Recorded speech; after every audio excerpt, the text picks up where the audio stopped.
Donc, bonsoir.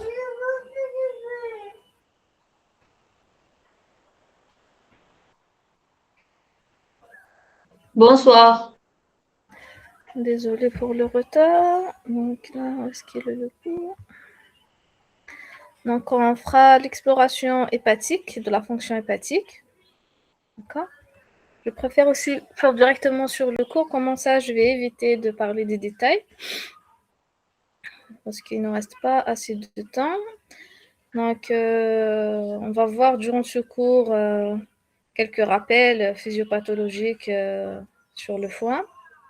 Certainement, vous avez fait beaucoup en sémiologie, donc on va se focaliser sur l'exploration évidemment. Donc le foie assure de nombreuses fonctions vitales pour l'organisme, vous le savez. Les pathologies hépatiques donc, mettent souvent le clinicien devant un challenge diagnostique. Des fois, c'est difficile de poser un diagnostic d'une pathologie hépatique parce que c'est un organe qui assure beaucoup de fonctions qui est impliqué dans plusieurs mécanismes physiopathologiques. C'est pour ça, sur le plan diagnostique, des fois, c'est difficile de mettre en évidence les pathologies qui ont un lien direct ou indirect avec le foie. Donc, si on peut résumer les rappels sur le foie, je ne vais pas les faire, comme quoi, c'est-à-dire les rappels anatomiques et tout, je pense que ça a été bien fait, non? Je ne ferai pas ça. Donc, pour les fonctions du foie, donc le foie, il possède de nombreuses fonctions qui peuvent être regroupées en trois grandes fonctions principales.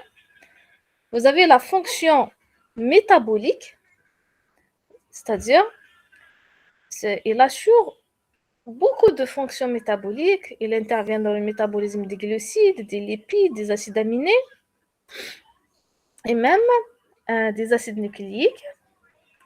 Il a une fonction de détoxification et d'épuration. Donc, le foie, il assure la détoxification de beaucoup de substances, que ce soit endogènes ou bien exogènes, comme les médicaments et tout. Donc, capture et transformation, par exemple, de l'ammoniac, détoxification des xénobiotiques. Les xénobiotiques, c'est l'exemple, par exemple, des médicaments. C'est pour ça, par exemple, au cours de la digestion, les aliments qui sont au niveau de la lumière intestinale, quand ils passent, ils sont absorbés via l'intestin. Et évidemment, ils atteignent la circulation sanguine. Mais par quelle voie ils atteignent la circulation sanguine?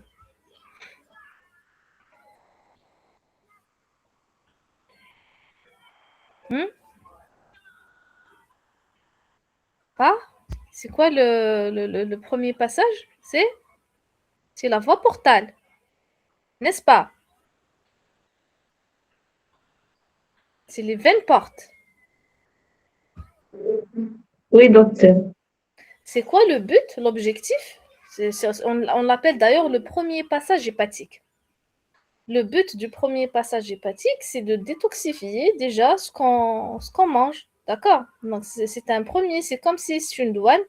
C'est un premier contrôle de ce qui se, de ce qui se, vont se passer, c'est-à-dire atteindre la circulation générale. On l'appelle le premier passage hépatique. D'ailleurs, ce terme-là, on l'utilise beaucoup en pharmacologie parce qu'il y a les médicaments qui passent par le premier passage hépatique, parce qu'évidemment, il y a un deuxième passage après, c'est une fois la circulation sanguine, après, elle va atteindre une deuxième fois le foie.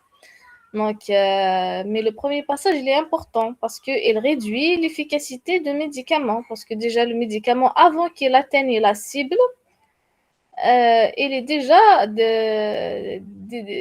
détoxifié, ça veut dire des fois, il est catabolisé au niveau du foie. Il assure aussi une fonction excréto-biliaire. Excréto-biliaire, c'est-à-dire il excrète des substances via la voie biliaire. C'est la transformation des composés insolubles dans l'eau en composés hydrosolubles pour leur excrétion dans la bile et aussi excrétion des substances toxiques. Ça, c'est-à-dire que le foie, il excrète des substances au niveau de la bile. Après, une fois dans la bile, elles vont retourner au niveau de la lumière intestinal, ce qu'on appelle le cycle entéro-hépatique. Le cycle entéro-hépatique, ça aussi, je pense que vous l'avez entendu en pharmacologie, le cycle entéro-hépatique. C'est quoi l'impact du cycle entéro-hépatique pour certains médicaments et pour les substances en général? Elle les rend plus lipophiles pour faciliter la pénétration. Mais c'est quoi le résultat? C'est qu'il augmente la demi-vie des substances, le cycle entéro-hépatique. Parce que au lieu que ça soit éliminé définitivement, par exemple, dans les urines ou bien dans l'intestin, il est excrété dans l'intestin, réabsorbé après une autre fois. Et ça concerne généralement le cycle entéropathique. Quel type de substance? Ce sont les substances et Lipophobes. lipophiles ou bien hydrophobes. Voilà. Ce sont les substances lipophiles ou bien hydrophobes. Donc, on va faire les fonctions une par une. Les fonctions métaboliques.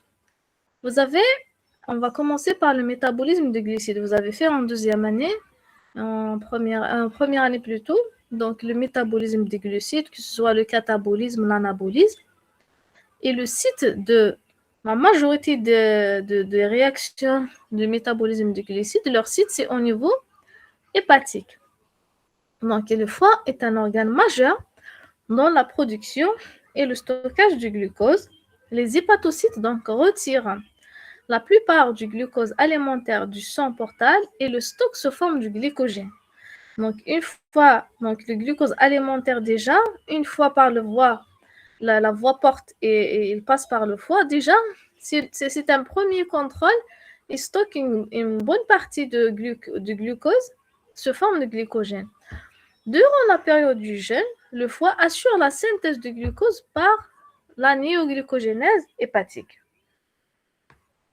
La néoglucogénèse donc, est sous le contrôle hormonal, notamment l'insuline, le glucagon et l'hormone de croissance. Le foie donc, est également le seul à pouvoir convertir le galactose et le fructose soit en glucose, soit directement en glycogène. Donc, c'est le seul organe qui permet, on appelle ça la glucogénèse. Parce qu'il y a la néoglucogénèse, il y a aussi la glucogénèse. La néoglucogénèse, c'est la nouvelle synthèse de glucose à partir des substances non glucidiques, comme les acides aminés. Et la glucogénèse, c'est la synthèse du glucose à partir des autres glucides, comme le galactose et le fructose. Donc, le foie, il assure une grande partie de ces métabolismes-là, sans pourtant utiliser le glucose. Comme vous le savez, le foie est un organe qui préfère puiser son ATP à partir de quoi?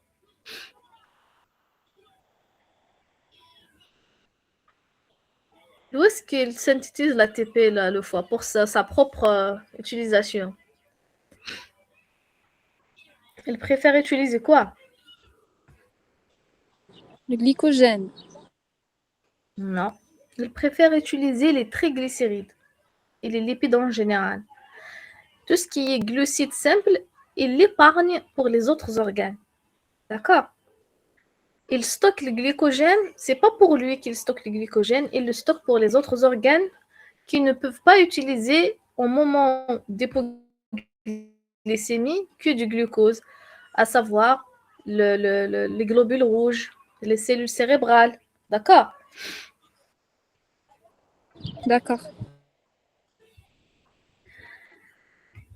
Il synthétise aussi, en même temps sur le plan énergétique, les corps cétoniques. Mais il ne les utilise pas. Les corps cétoniques, donc il les synthétise pour les cellules cérébrales au moment d'hypoglycémie. Ils utilisent les corps cétoniques. Mais lui, il préfère pour son énergie utiliser les lipides. Métabolisme des lipides, donc les acides gras à longue chaîne, une fois captés par les hépatocytes, ils sont activés sous forme d'acyle-CoA et orientés vers les deux voies métaboliques, estérification et oxydation. Enfin, ça, c'est un détail métabolique. Donc, vous avez fait tout ça en deuxième année. Donc, c'est lui qui assure En général, je vais vous expliquer en général. Donc, c'est le foie qui assure la synthèse, par exemple, de l'HDL à partir des remnants, à partir des restes de l'HDL circulant. Et c'est lui qui synthétise le VLDL à partir des triglycérides synthétisés au niveau hépatique, le VLDL. La fonction métabolisme protéique, le foie, il assure aussi la synthèse des protéines, sauf les immunoglobulines. C'est pour ça, quand le foie il est malade, donc quel est sur le plan biologique le marqueur qui est utilisé pour voir est-ce qu'il y a une insuffisance de la fonction hépatique, c'est ALAT. non, c'est l'albumine. L'albumine est toute protéine.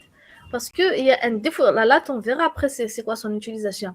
Parce que quand le foie il est malade, il diminue sa synthèse en protéines. D'accord? Soit c'est le foie il est malade, soit en cas des inflammations en général, pour épargner l'énergie, les acides aminés pour synthétiser les immunoglobulines, le foie il diminue la synthèse des protéines. Parce que au niveau de l'organisme, on a des protéines. D'accord? La majorité des protéines, elles sont synthétisées dans le foie. Sauf les immunoglobulines, elles sont synthétisées par quoi? Par les plasmocytes. Par les plasmocytes.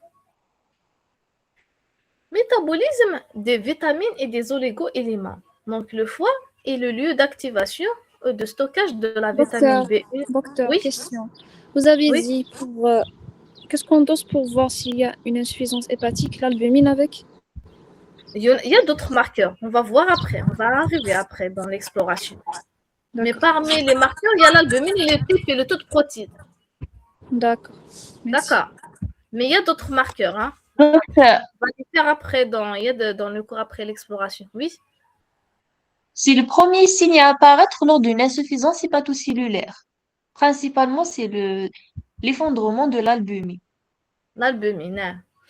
D'accord. L'albumine, il diminue parce que pour lui, c'est secondaire. Enfin, c'est pas secondaire parce que l'albumine, elle est à 100% de synthèse hépatique. Il n'y a pas un autre organe qui peut synthétiser de l'albumine.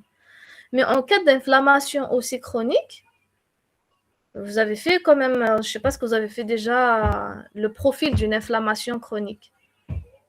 Oui, on a fait les protéines Ouais. en Donc, unité c'est quoi de le profil biologique d'une inflammation chronique? Il y a quoi? la diminution de taux de l'albumine afin de se concentrer sur la synthèse Voilà. d'autres C'est-à-dire parce protéines. que pour lui, c'est secondaire de synthétiser l'albumine.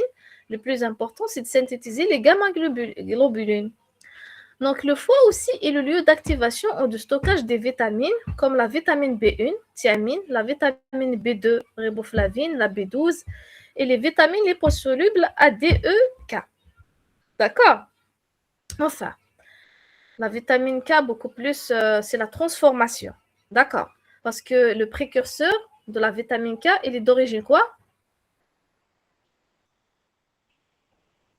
Il est d'origine bactérienne. C'est au niveau intestinal. Après, c'est la transformation qui est assurée par le foie. La même chose, même pour la vitamine A, la vitamine E, généralement, c'est une transformation des précurseurs. Il faut avoir des précurseurs.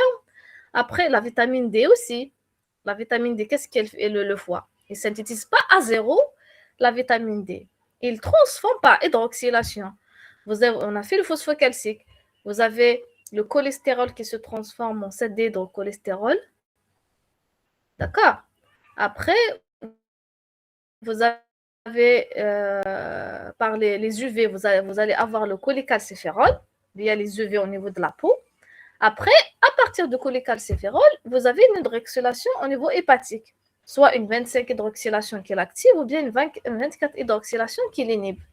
Donc, au niveau hépatique pour les vitamines, beaucoup plus, c'est des transformations des précurseurs. Il assure aussi le stockage des oligo-éléments comme le fer, le cuivre, le sélénium, le manganèse.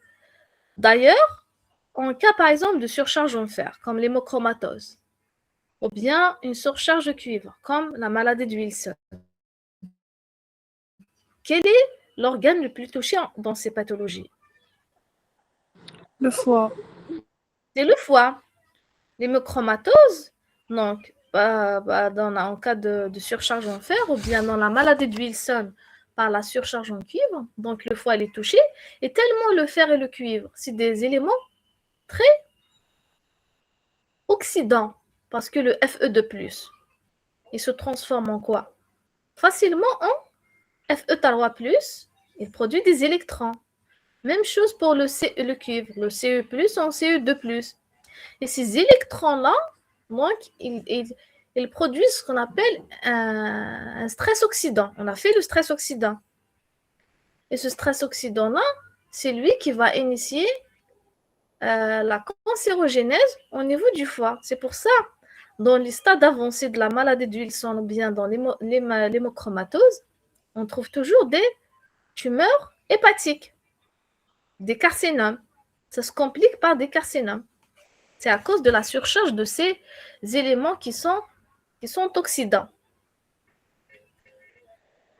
Donc ça, c'est les fonctions métaboliques. Donc A, c'est la fonction, le foie assure des fonctions métaboliques, que ce soit métabolisme des glucides, métabolisme des lipides, ou bien des vitamines et autres substances. La deuxième fonction du foie, c'est la détoxification et l'épuration. La détoxification de l'organisme est assurée par les hépatocytes qui modifient ou dégradent certains composés endogènes. Par exemple, vous avez vu, pour l'ammoniac, par exemple, la dégradation des acides aminés, elles produisent quoi? De NH3, c'est de l'ammoniac. On sait bien que l'ammoniac, il est Dangereux. trop toxique pour quel organe? Le cerveau.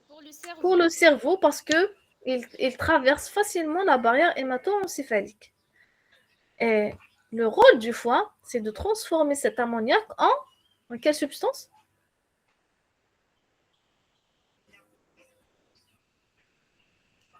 On ne rappelait pas.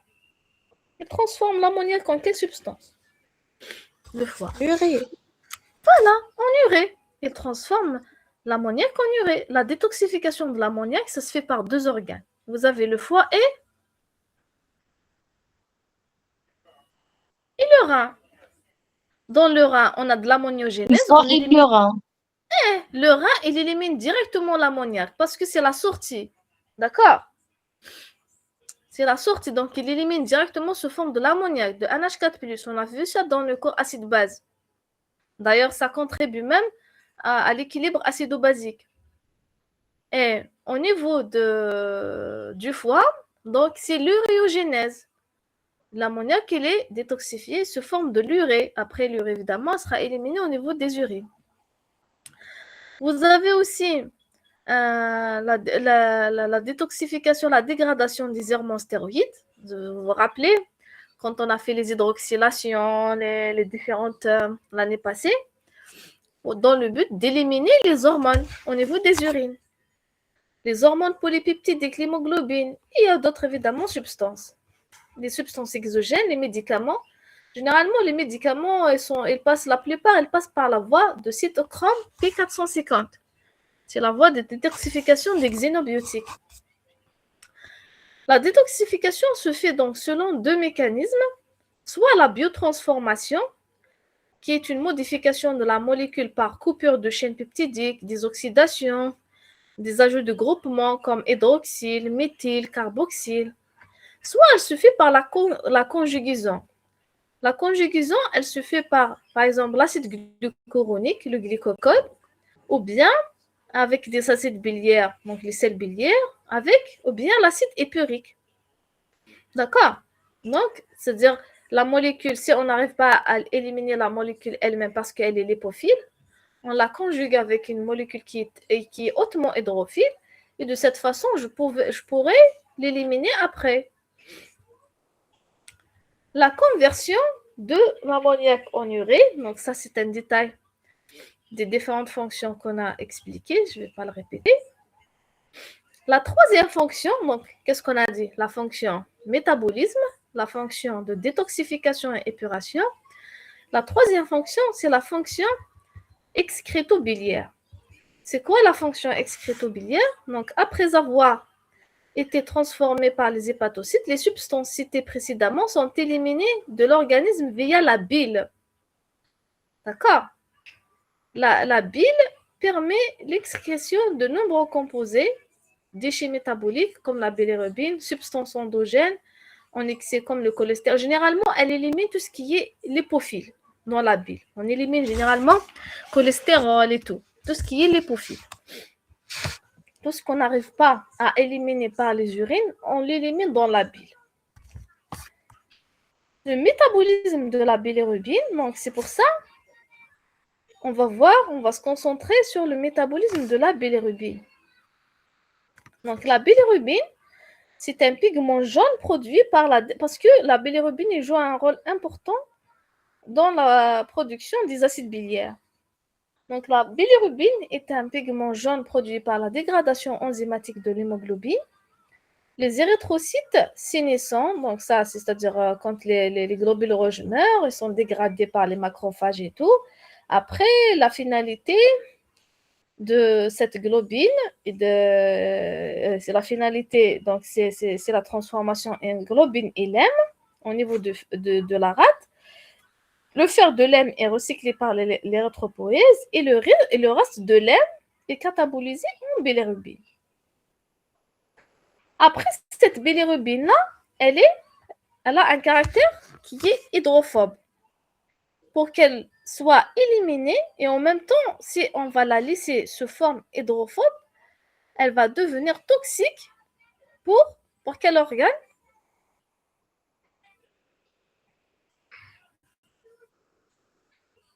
La bilirubine, c'est toujours pour le cerveau. D'accord? Même pour le rein, normalement. Oui, mais essentiellement pour le cerveau. Juste... Attendez une minute, s'il vous plaît.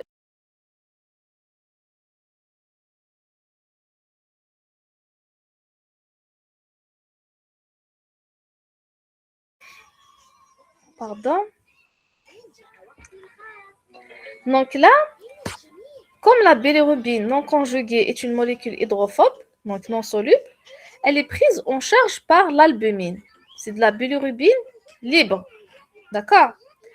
Dans les hépatocytes, cette bilirubine, c'est-à-dire une fois la rate elle transforme l'hème en bilirubine, elle est transportée par l'albumine jusqu'au foie. Une fois dans les hépatocytes, la bilirubine est liée principalement à la lélégondine, protéine de stockage, et limite le reflux de bilirubine non conjuguée vers le compartiment plasmatique. La bilirubine est captée par le foie où elle est conjuguée par liaison covalente à l'acide glucuronique. Et voilà, on l'appelle maintenant de la bilirubine conjuguée, directe. Voilà. C'est-à-dire, c'est une fois que la bilirubine elle est liée à l'acide glucuronique qu'on va la nommer maintenant bilirubine conjuguée. Et cette bilirubine conjuguée, elle va devenir Liposoluble. soluble. D'accord? Donc, la bilirubine conjuguée, ou bien bilirubine liée, elle devient soluble. D'accord? Le mot direct et indirect, c'est par rapport au dosage. Par rapport à la technique de dosage. D'accord? La plus grande partie de la bilirubine est excrétée dans la bile sous forme conjuguée. Le transport de la bilirubine de l'hépatocyte dans la bile se fait grâce à un transporteur qui s'appelle le CMOAT. D'accord? C'est un détail, ça, c'est un détail. Étant un composé polaire, donc elle est peu absorbée dans l'intestin grêle et passe dans le gros intestin où elle est réduite en urobilinogène ou bien stercobilinogène. Cette réduction est catalysée par des déshydrogénases produites par les bactéries anaérobiques de la flore intestinale. La majorité de l'urobilinogène produit dans le côlon est éliminée dans les selles. D'ailleurs, la couleur des selles, c'est grâce à l'urobilinogène et la stercobilinogène. D'accord? Mais une partie est absorbée dans la circulation portale, transportée jusqu'au foie et excrétée dans la bile. Une petite fraction de l'urobilinogène absorbée passe dans la circulation systémique, puis elle est éliminée dans le rein, elle donne de l'urobiline. C'est pour ça qu'on retrouve de l'urobiline au niveau des urines et qui donne aussi une coloration jaunâtre aux urines. Les sels biliaires maintenant, donc ça, c'est les bilirubines. Docteur, j'ai une question. Oui. Quand vous avez dit que dans le foie, la bilirubine indirecte, libre, elle est transformée à une bilirubine indirecte, c'est-à-dire conjuguée. Ici, elle va devenir liposoluble, n'est-ce Elle pas? non, elle était liposoluble. C'est la bilirubine libre. La bilirubine libre, qui est une bilirubine hydrophobe, d'accord?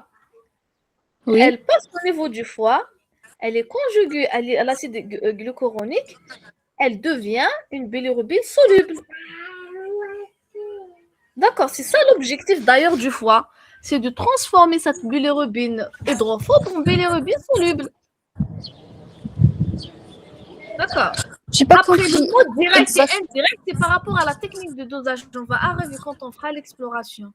C'est par rapport Ok. à la technique. Parce que dans le dosage de la bilirubine, on utilise un dosage direct et un dosage indirect. Ça dépend le type de la bilirubine. Est-ce qu'il est hydrophobe ou bien hydrosoluble? D'accord.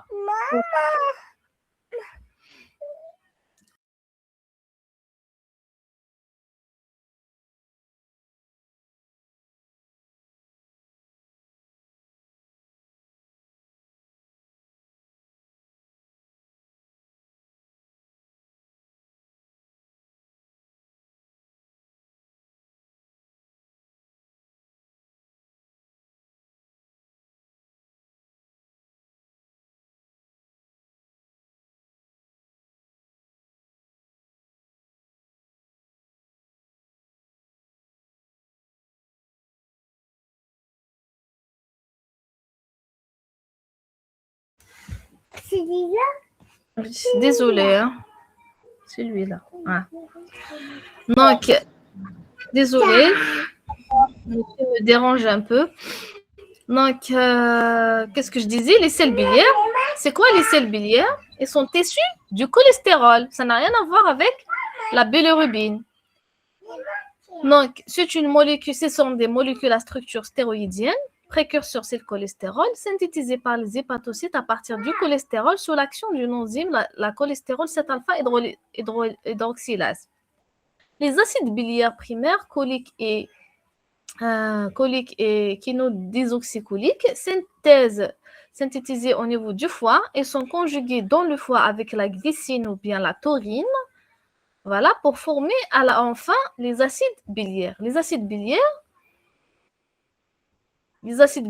donc, ils sont formés par les bactéries intestinales, par la transformation de l'acide désoxycholique et l'étocolique. Donc, c'est quoi le rôle des acides biliaires? C'est la solubilisation déjà du cholestérol et des phospholipides dans la bile. C'est pour ça, quand il y a un manque de synthèse des acides biliaires, qu'est-ce qui se passe? Il y a formation de quoi? Des lithiases biliaires. D'accord? Le cholestérol se transforme en calcul en pierre, en calcul biliaire. D'accord? D'ailleurs, c'est la plupart de la composition des lithiases biliaires, c'est du cholestérol. Le rôle des sels biliaires aussi, c'est le transport des lipides dans la lumière intestinale se forme de micelles. Donc, quand il y a un manque de sels biliaires, on va avoir en conséquence un manque de quoi?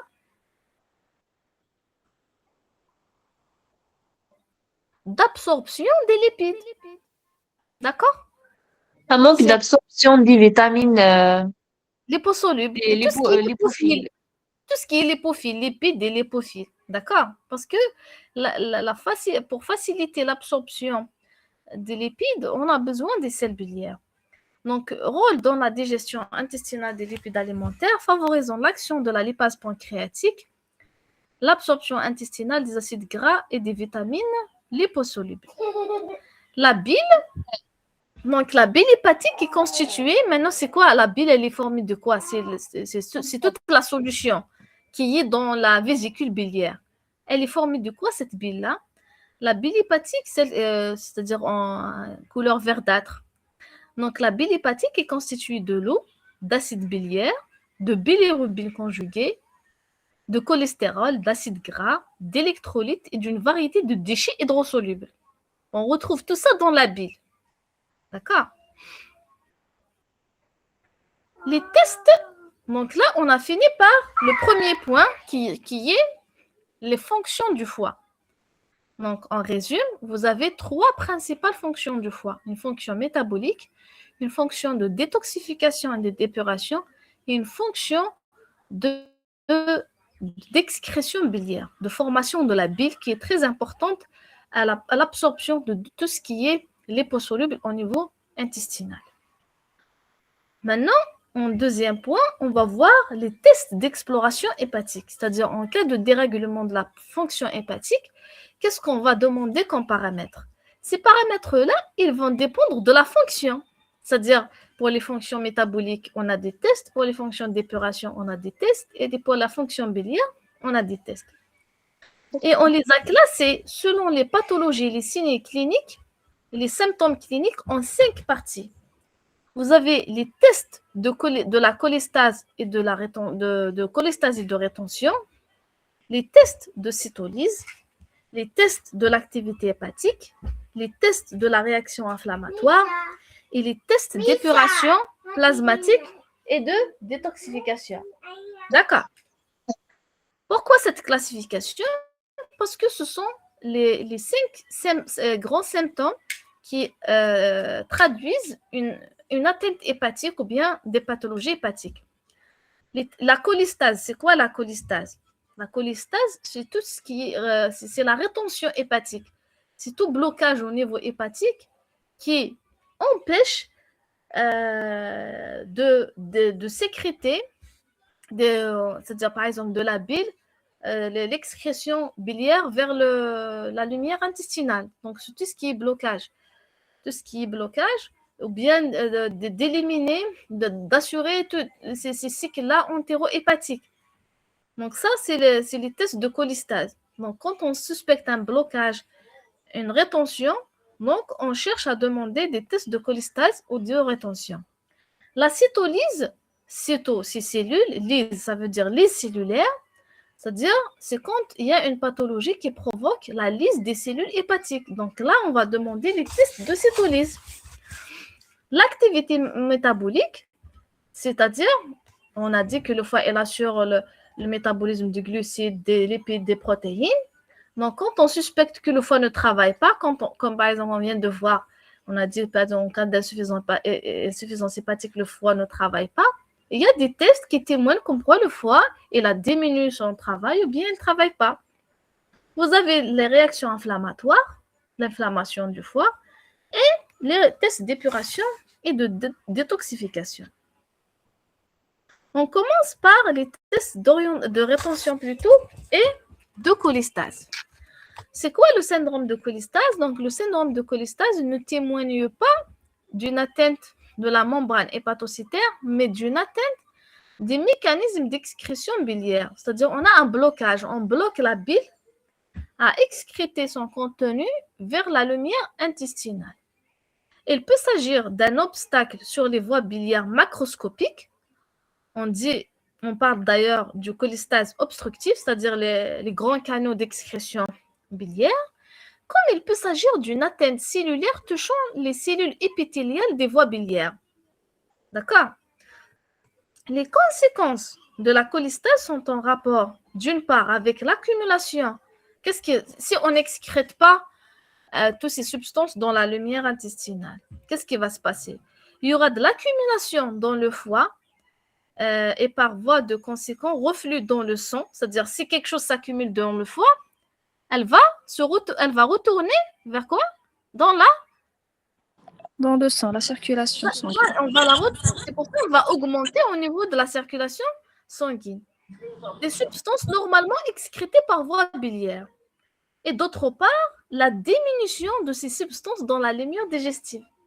Et ça va donner comme conséquence diminution, par exemple, si on n'excrète pas les sels biliaires, donc on va avoir une diminution de l'absorption de tout ce qui est lipophile au niveau de la lumière intestinale. La bilirubine. On va parler maintenant des molécules qui sont des paramètres qui sont utilisés en cas de cholestase. Vous avez la bilirubine. La bilirubine totale, chez un sujet normal, elle est inférieure à 10 mg par litre. Et la bilirubine conjuguée, ou bien la bilirubine, on l'appelle comment la bilirubine conjuguée? Direct. Direct. Voilà. La bilirubine conjuguée, ou bien la bilirubine directe, on l'appelle directe parce que c'est une bilirubine hydrosoluble. D'accord. Désolée, une minute. Je réponds qu'elle.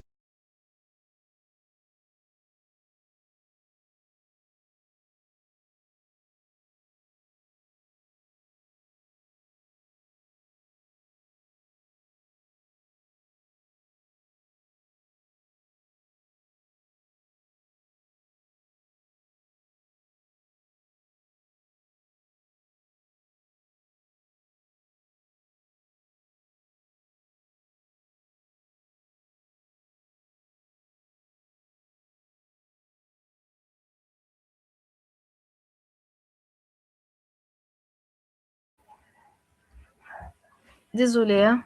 Ah, Mélissa, tiens. Donc, je reviens. Qu'est-ce que je disais? Donc, pourquoi on l'appelle bilirubine directe maintenant? Parce que au moment de dosage, la réaction de dosage, pour doser la bilirubine conjuguée, on utilise on utilise un réactif A. Et pour doser la bilirubine non conjuguée, qui est lipophile, on utilise un réactif A, c'est-à-dire le même réactif utilisé pour la bilirubine conjuguée, plus on rajoute un deuxième réactif. Ce deuxième réactif, on l'appelle l'accélérateur, qui va permettre de mieux quantifier la bilirubine non conjuguée qui est lipophile, parce que la bilirubine lipophile, elle réagit un peu difficilement avec le réactif. D'accord? C'est pour ça qu'on l'appelle indirect. Ça veut dire la première, avec la conjuguée directement avec le réactif A, je peux la doser, mais l'indirect, je suis obligée de rajouter un deuxième réactif. D'accord? Est-ce que vous avez saisi là? Pour la bilirubine indirecte, Ouais. comment Indirect, c'est une soustraction. On ne dose pas l'indirect. On dose la vous avez dit bilirubine. on utilise les réactifs A et plus C'est-à-dire, nous, on utilise le réactif. Quand on utilise le réactif A, c'est pour doser la bilirubine conjuguée. D'accord. Mais pour doser la bilirubine non conjuguée, on doit rajouter un réactif B. Mais dans ce cas-là, si on rajoute le réactif B, on dose en même temps la conjuguée et la non conjuguée, parce que le alcaïne, il est là. Est-ce que vous avez compris? Oui, c'est bon, Donc, merci. en C'est-à-dire, pratique, hein? en pratique, C'est-à-dire, on si dose on utilise un indirect. réactif A, le réactif A wahdo, tout seul, il dose la bilirubine conjuguée. Le réactif A plus B, le B, on rajoute le B pour la non conjuguée. Mais il y a le A aussi. Donc, on peut en même temps, on va doser la conjuguée. Donc, c'est pour ça quand on rajoute le B, on va doser la totale. Donc, sur le plan pratique, on dose la totale et la directe. La indirecte, on la déduit par soustraction. Si j'ai 10, la totale c'est 10. La directe c'est 2. L'indirect c'est combien? 8. La totale moins. Voilà, c'est une déduction. L'augmentation, quand est-ce qu'on a une augmentation de la bilirubine? Quand on a une augmentation de la bilirubine conjuguée sérique, en cas de cholestase, donc en cas de cholestase, les mécanismes qui sont atteints sont ceux de l'excrétion biliaire. D'accord? Les étapes de captation et de conjugaison ne sont pas touchées. Donc, l'hyperbilirubinémie porte donc sur la bilirubine conjuguée. D'accord? Le taux normal de bilirubine dans le sang est inférieur à 10. Lorsqu'il dépasse 20, généralement, le lecteur, il devient clinique, c'est-à-dire il devient évident. L'ictère est inconstant parce que c'est quoi l'ictère? C'est l'augmentation quand on a une augmentation des bilirubines, la peau, parce que ça va se refouler, la bilirubine, par conséquent, elle sera augmentée au niveau du sang, s'accumule au niveau de la peau, ça donne cette coloration qui est jaunâtre. D'accord? Ça s'appelle l'ictère. Donc, lorsqu'il est présent, on parle de cholestase ictérique. Lorsqu'il est absent, on parle de cholestase anictérique. D'accord?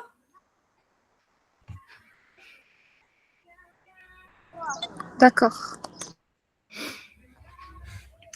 L'enzyme hépatique. Donc là, on a dit, pour les tests de cholestase, on dose de la bilirubine. Pourquoi on demande de la bilirubine? Parce que si on bloque, il y a un blocage au niveau du foie.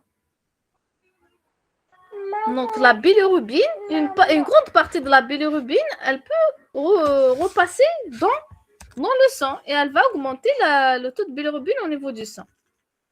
Les enzymes hépatiques maintenant, on a des enzymes qui augmentent rapidement en cas de cholestase. Vous avez 3 enzymes qui sont caractérisées par, on les appelle les enzymes de la cholestase hépatique. Vous avez la phosphatase alcaline, la 5'-nucléotidase et la gamma-transpeptidase. Voilà, j'ai fait avec vous les enzymes. Qu'est-ce que j'ai dit par rapport à la PAL, la gamma-JT et la 5'-nucléotidase? Ce sont des enzymes. Elles sont situées à quel niveau cellulaire? Intracellulaire. Au niveau membranaire essentiellement. La gamma-JT, elle peut être intra- et membranaire, mais beaucoup plus membranaire. Donc, en cas de cholestase, avec la pression et tout, donc, facilement, elles vont augmenter. Exact, elles vont augmenter. Donc, ces enzymes-là, d'ailleurs, c'est pour ça qu'on les appelle les enzymes de la cholestase. Quand la phosphatase alcaline, et généralement, on demande en même temps la PAL et gamma-GT. Pourquoi? Parce que c'est par manque de spécificité, parce que la PAL, elle peut augmenter par d'autres circonstances. D'accord? Donc, le fait de combiner la PAL et la gamma-GT, la gamma-GT aussi, elle augmente aussi d'une façon non spécifique en cas de prise d'alcool ou bien de certains médicaments. Donc, pour éviter ces interférences pathologiques, donc, on combine les deux, la PAL et la gamma-GT, pour être sûr comme quoi, si elles sont augmentées les deux, c'est une cholestase hépatique. Un point, ça, je ne vais pas normalement le répéter, hein, je l'ai bien expliqué quand on a fait les enzymes, que la PAL, il faut faire très attention à la technique de dosage. Est-ce que c'est la technique EFCC ou bien technique DGKC, EFCC ou bien SFBC, c'est la même chose, ou bien une technique DGKC, parce que les normes, elles sont presque le double. Ça, je l'ai expliqué quand on a fait le cours sur les enzymes tissulaires et plasmatiques. La 5'-nucléotidase, elle est très spécifique du foie, mais malheureusement, la technique de dosage, elle est très fragile, c'est pour ça qu'on ne l'utilise pas en routine. Mais sinon, si on avait une technique qui est très performante pour la 5'-nucléotidase, ça serait l'idéal parce que cette enzyme, elle est très spécifique du foie. Donc, en pratique, le dosage conjoint de la PAL et des gamma-GT est utilisé pour rechercher une cholestase. L'élévation conjointe de ces enzymes-là est spécifique de la cholestase. Il faut faire attention en cas d'élévation isolée des deux enzymes, soit la PAL isolée à part. Par exemple, j'ai gamma-GT normal, la phosphatase alcaline élevée. Est-ce que c'est une cholestase? On pense à une autre à une autre chose, par exemple, un problème osseux. Des atteintes osseuses. En deuxième position, après le foie, c'est l'os. C'est une atteinte osseuse. J'ai une gamma-GT toute seule élevée, la PAL normale. Est-ce que c'est une cholestase?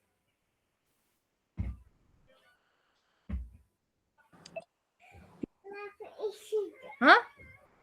C'est pas une cholestase. Vous avez dit qu'il faut une élévation des deux paramètres. Voilà. Et donc, parce que la gamma-GT à part, par exemple, surtout dans notre société. Donc, si c'est un homme, il faut voir s'il n'a pas pris de l'alcool la veille ou bien si c'est pas un alcoolique. Ça augmente l'alcool et il augmente facilement le gamma GT. D'accord?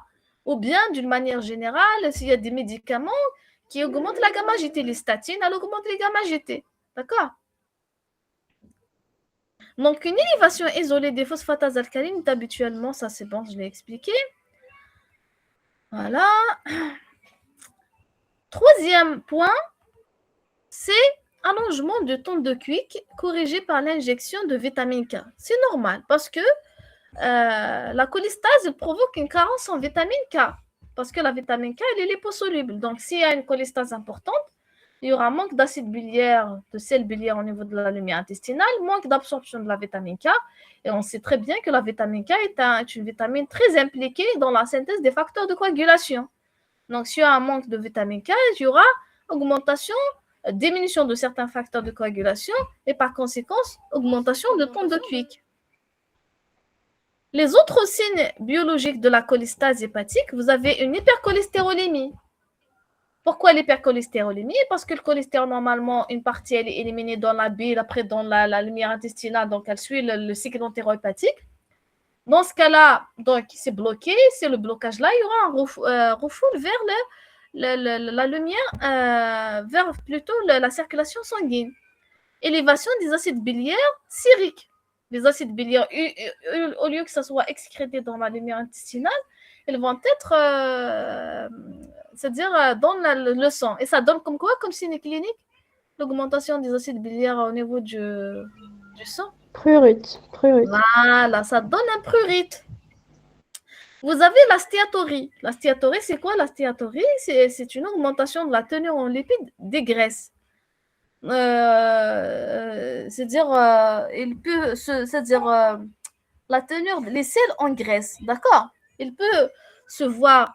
Pourquoi on a beaucoup de graisse? Parce que quand on mange, l'alimentation, elle a des lipides. Ces lipides-là, pour qu'ils soient catabolisés, parce qu'ils sont d'une forme qui est compliquée, elles doivent être simplifiées par catabolisme par les lipases. Donc, ils vont rester tels qu'ils sont. Les triglycérides alimentaires, ils vont rester tels qu'ils sont. Donc, ils ne seront pas absorbés et ça donne une stéatorie au sel. Les tests donc là, c'est les tests de la cholestase. Donc, les tests de la cholestase, je répète, vous avez en premier lieu la bilirubine et les enzymes de cholestase comme la PAL et la gamma-GT.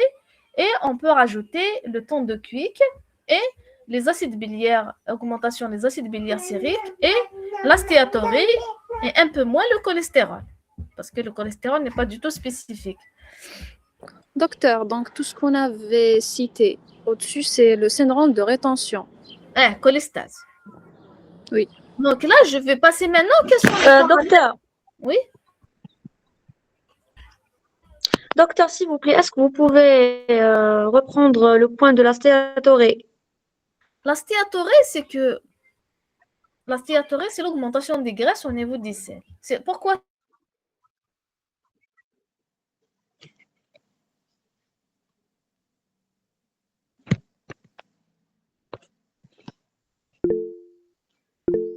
qu'elles puissent tisser le biliaire, là, ils sont bloqués au niveau du foie.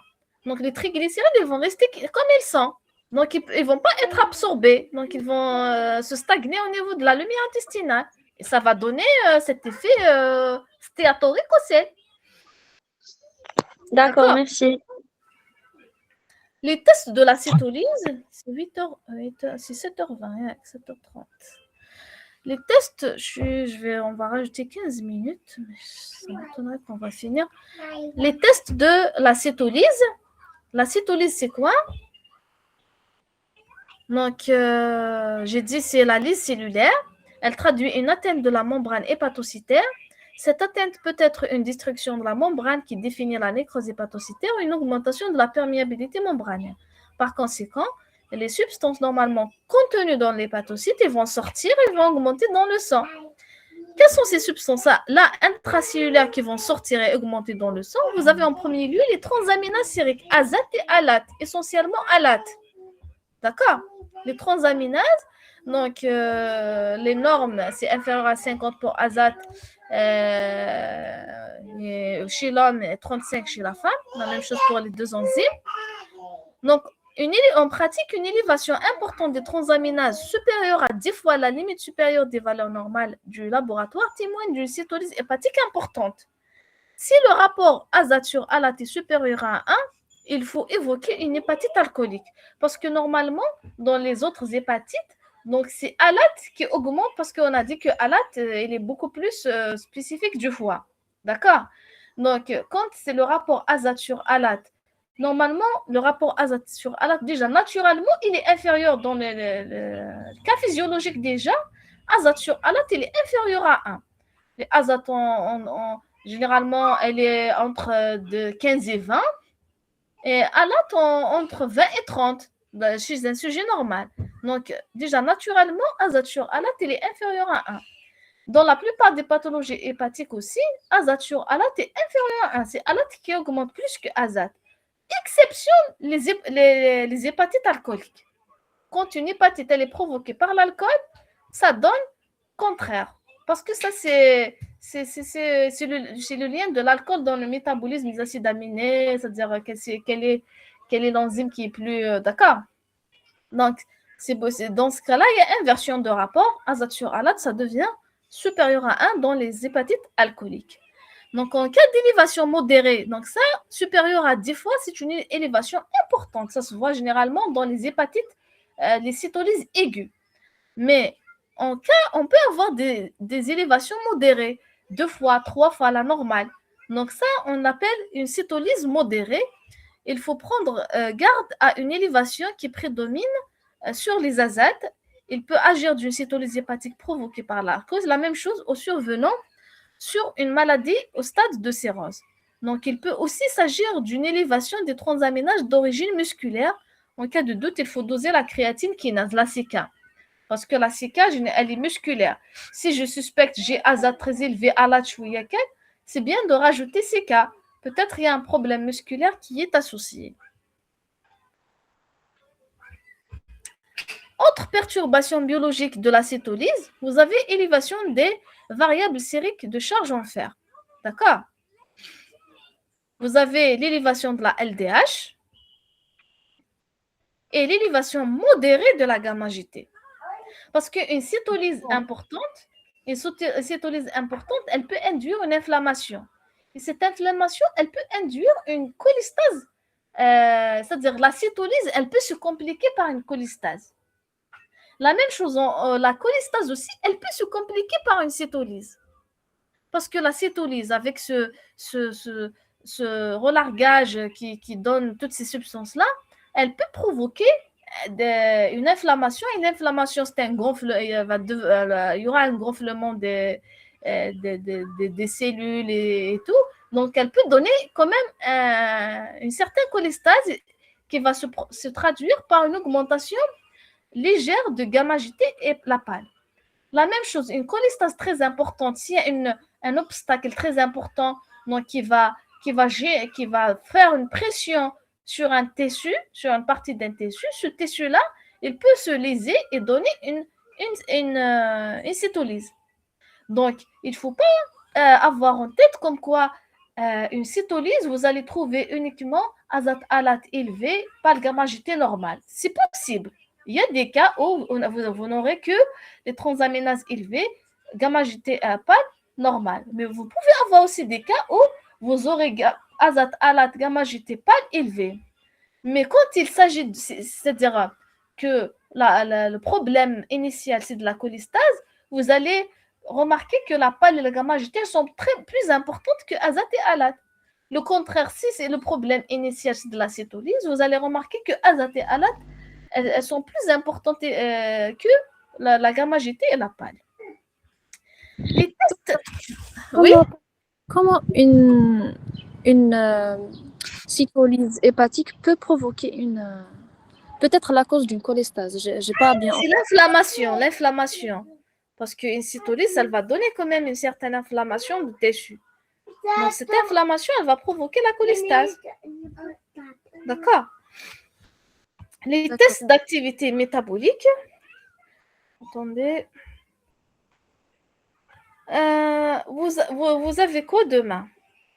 Parce que là, je pense, on va pas finir, on est à la moitié. On pourra continuer demain. Oui. Oui. Non, parce que je peux pas continuer maintenant. Donc, on est dans les tests. Je vais continuer les tests d'activité métabolique, je pense. Attendez, je vais voir. Comme ça, demain, Inch'Allah, mais les tests de réaction inflammatoire, c'est toujours dans le même sens. Ah oui, il y a beaucoup d'explications, je pourrais pas finir dans une demi-heure. Donc, pardon.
Je vais le repas. Je vais le repas, c'est facile, ouais. Non, pardon, je dois arrêter parce que les films me dérangent. À demain, Inch'Allah. Je vais vous appeler pour fixer l'heure. D'accord. D'accord.